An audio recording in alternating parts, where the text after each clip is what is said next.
Hello everybody, this is Doctrzombie here, and what does Doctrzombie record when 2B2T is down? Well, I thought about it for a while, and I just went with the one that I really wanted to play. So I am playing Heroes of the Storm, and apparently my connection is getting high latency. I don't have any reason to believe that it should be. So, what I'm going to do today is I'm going to give you a little quick tips here on how to build LiLi as an effective healer. Now, if you're going to play LiLi, you probably are thinking healer immediately anyway. She is a support class with a ton of good healing abilities, and I better be focused on what I'm actually doing here, because this guy's going to get killed if I'm not paying attention. Or me. So let's talk about talents, because that's really the only way that you distinguish your character from anybody else's character in a game of Heroes of the Storm, in a particular match. So if you're looking to build a full heal LiLi, your first level you're going to want to pick Protoss. It's going to increase your healing brew range, which means you can heal your allies at a greater distance. And you're going to be hitting that button, the Q button, a lot, every 3 seconds at starting levels, and you're going to continue that throughout the game. Boy, I just realized, and this should have probably been obvious to me, that it is really tough to maintain a tutorial while you're actually playing. I should probably... Dude, back off. I should probably record the footage in advance and then record the commentary afterwards, which I may do in the future. Boom! Nailed Murky. Murky's not really a great kill, though. So, if you've never really played or seen any YouTube videos on Heroes of the Storm, let me just start by telling you... well, first let me start by telling you that your second pick is going to be Mending Serpent. Cloud Serpent heals on each attack. Cloud Serpent is an ability you can cast on yourself or somebody else. That'll give them a bit of an extra punch. And you're going to want to use that for healing as well. So if you pick that talent, you're going to be healing yourself or your ally when they're using the Cloud Serpent. See? A little bit of healing every single time. And it can make a big difference, especially if you buff up Cloud Serpent in later levels. What was I saying? I was saying that Heroes of the Storm is a MOBA, kind of like League of Legends or Dota. It is a multiplayer online battlefield arena, which means that you've got a hero with a bunch of special powers who's really strong, and you have to fight against another team of heroes, your team versus their team, and of course there are little minions that you slaughter for XP, little XP chunks that come at you with swords and arrows. And the ultimate goal is to destroy their base, which is over now. And whoever destroys the other team's base first is the winner. That's really the core of a MOBA. Now, of course, it's much more complex than that. There's a lot more intricacies and nuances that need to be addressed in any particular game.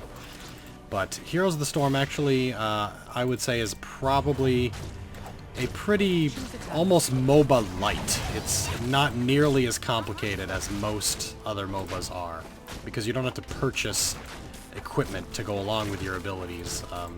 You just customize what talents you take to change how your abilities function. So here we are at level 7. We're going to want to pick one of these two here. And that can actually depend on what you're seeing.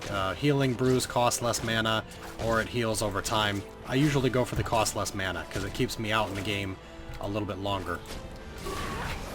And the more you're out here, the more XP you're going to get. You'll notice that when my ally left, I did not leave the lane. I didn't want to leave the lane empty, because the most experience that you can get up to level 10 is probably going to come from laning. In fact, up until level 4, the enemy team being level 4, it's actually worth less experience to kill them than it is to stay in the lane. So it's not even worth chasing them down unless you've got a clear hit and you're still in your lane. Alright, let's play it safe here, because I'm just the healer and I don't have a friend. He's up here capping the shrine. Alright, so... Yep, he's gonna be under attack in just a second. Oh, we got Murphy. He's gay. Let's see if we can get Tassadar too here. Yeah, he's got too much armor. Some shielding.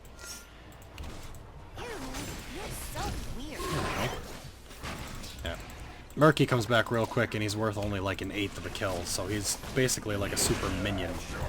So Heroes of the Storm is unique in that it doesn't require you to purchase items to customize your character builds, but gives you the talent tree, which is very simple. You simply choose one of the 4 or 5 options given to you at any level. In some cases you only get 2. This is my heroic level 10 build. Since I'm going for full heal, I'm going to go Jug of 1,000 Cups. That gives me a wide area rapid healing effect for all my allies. I'm not going to use it here because it's not necessary. We're not in deep. He's got plenty of health left. But I'm going to save that for a tight space or a really hard push to give my allies the extra confidence they need to continue engaging in combat when I think I can support them. Bing. Alright. When you're approaching towers, always move with a group of minions. Don't go at it alone unless the tower is completely out of ammo, which you'll see that. And a lot of the times you may even want to hit the gate if both towers are out of ammo. That'll let your minions go in there. It'll let your team hunt down heroes that try to get behind the gate. It'll let them escape if they get pushed past the gate, like if Diablo's in the game. You don't want none of that.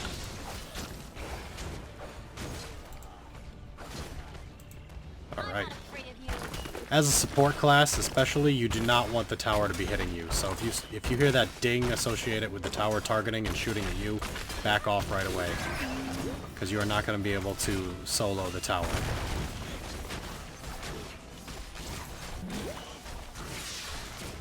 So, if you've noticed, I've spent the entire game in the lane. I have not even gone back to my healing fountain, and my mana is still at full. So I've been a little reserved with how I'm spending my mana, but it hasn't mattered.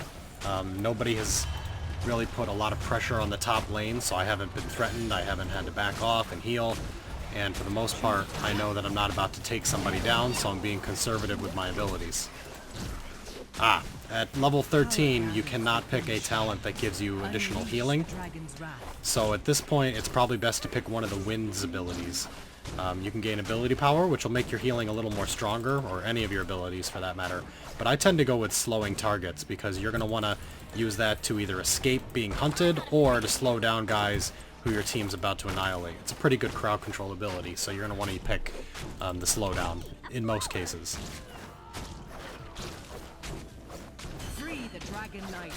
Alright, once again, I'm all alone. I'm going to grab this Dragon Knight Shrine.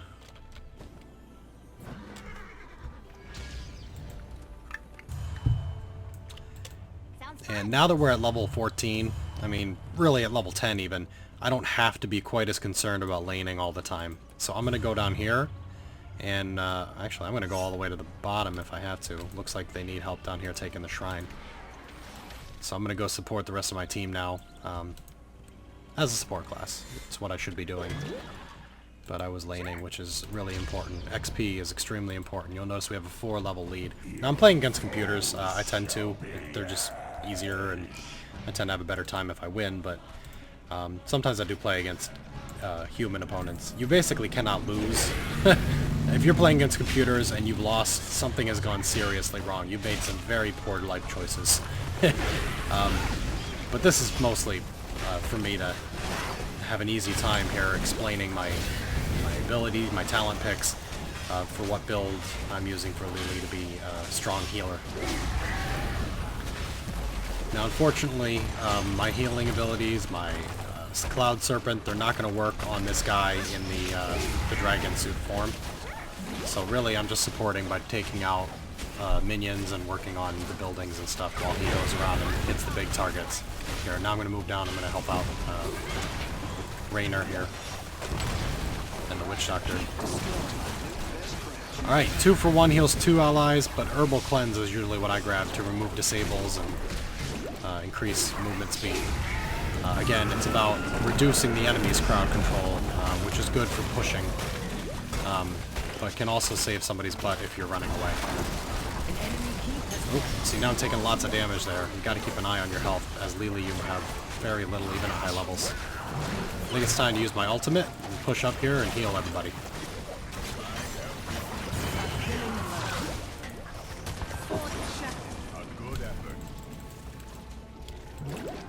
See, everybody's at full health, and we're moving up to the top lane. Just using that one ultimate.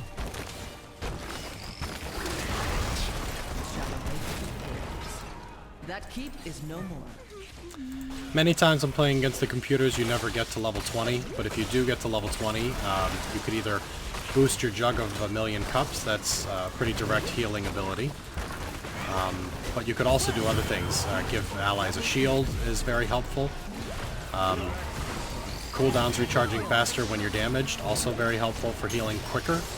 And tends to be more useful when you need them more, because, as I mentioned, your cooldowns will go down when you've taken a bunch of damage.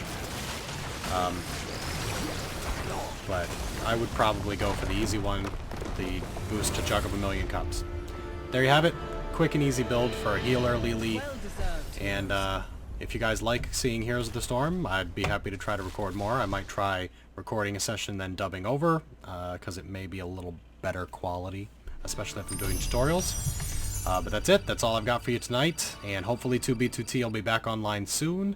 Otherwise, maybe I'll do some other games. Let me know in the comments what you'd like to see. Once again, guys, this has been Doctrzombie, and I will see you next time.